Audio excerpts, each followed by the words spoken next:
दोस्तों एक महल के पास एक सरोवर था। उस सरोवर के बीच में एक धातु का खंभा लगा हुआ था और धातु का होने की वजह से उसकी सतह चिकनी थी। वो खंभा उस महल के राजा ने सरोवर बनवाते समय लगवाया था। उस सरोवर में बहुत सारे मेंढक रहते थे। एक दिन कुछ मेंढकों के मन में वहां रेस करने की सूझी और उन मेंढकों ने सलाह मशवरा करके रेस की तारीख फिक्स कर दी और कहा कि जो मेंढक उस खंभे पर सबसे पहले चढ़ेगा वही विजेता कहलाएगा। सरोवर के सारे मेंढकों को इसकी सूचना दे दी गई। सारे मेंढक बड़े ही उत्तेजित थे और देखते देखते रेस की तारीख नजदीक आ गई और आज वो दिन था जब रेस होनी थी। सरोवर के सारे मेंढक वहां इकट्ठा हुए, कुछ रेस करने के लिए तो कुछ रेस देखने के लिए।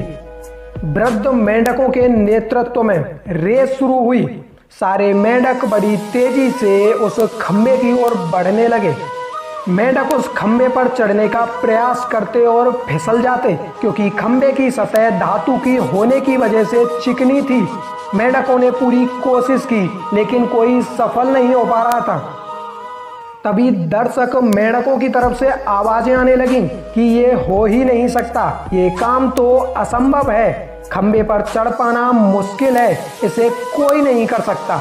उनकी इन बातों ने उत्साहित मेंढकों की उम्मीदें ही तोड़ दी और सारे मेंढक निराश होकर हार मानने लगे। लेकिन एक छोटा मेंढक अब भी लगातार प्रयास कर रहा था और अंततः वो उस खंभे पर चढ़ने में सफल हो जाता है। तालियां बजने लगीं और सारे मेंढक एक ही सवाल करने लगे कि तुमने ये कैसे किया।